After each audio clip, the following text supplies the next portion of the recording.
Habang naglalakad ako dito, marami akong realization sa buhay. Marami akong what ifs, kagaya nyo. Marami akong iniisip. Madami din akong problema.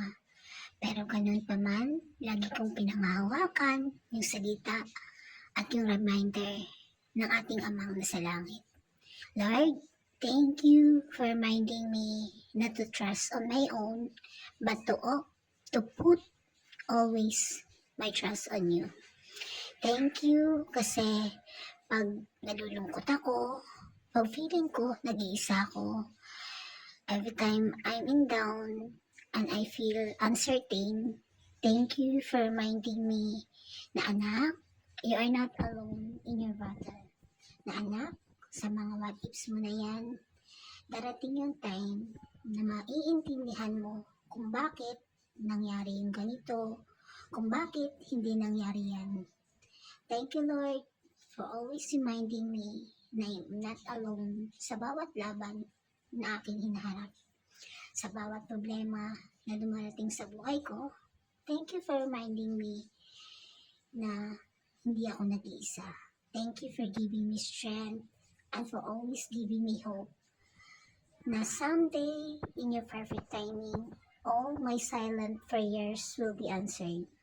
Kung hindi man ngayon, alam ko, darating yung time at maghihintay ako, Lord, kung kailan niyo po ibibigay yung mga dasal na pinagdadasal ko sa inyo.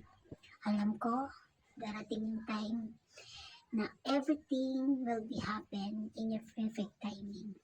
Kaya kapatid, kapag feeling mo nag-iisa ka, pag feeling mo down ka at nalulungkot ka, tumawag ka lang sa Kanya.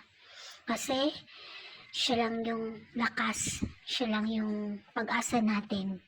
Siya lang yung nagbibigay sa atin ng reminders na sa bawat laban, sa bawat pagsubok at sa bawat problema, hindi ka nag-iisa.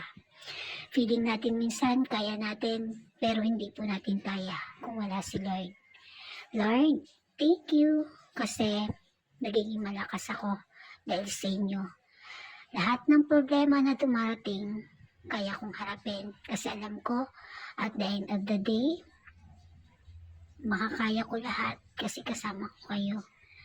Marami tayong what ifs, marami tayong gusto mangyari sa future, pero hindi natin alam kung ano bang mangyayari sa future, kung ano ba yung mga dapat mangyari na imposible, dahil siya lang po yung may alam, siya lang po yung may hawak ng future natin. Lord, I surrender and I lift up everything to you. I know when the time is right, that will happen. Thank you. Kasi dahil sa iyo nagiging strong kami, dahil sa iyo kakaroon kami ng pag-asa. Alam ko, Lord, everything will be happen in your perfect time. Kaya kapatid, kapag nalulumbay ka, nalulungkot ka, at feeling mo pasan mo ang mundo, lagi mong isipin na hindi ka nag-iisa. Lagi mong isipin na may karamay ka.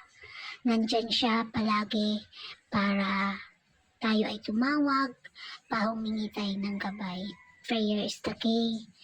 Yan yung sekreto ko kung bakit ako nagiging strong, kung bakit ako nagkakaroon ng pag-asa sa bawat pagising ko sa umaga.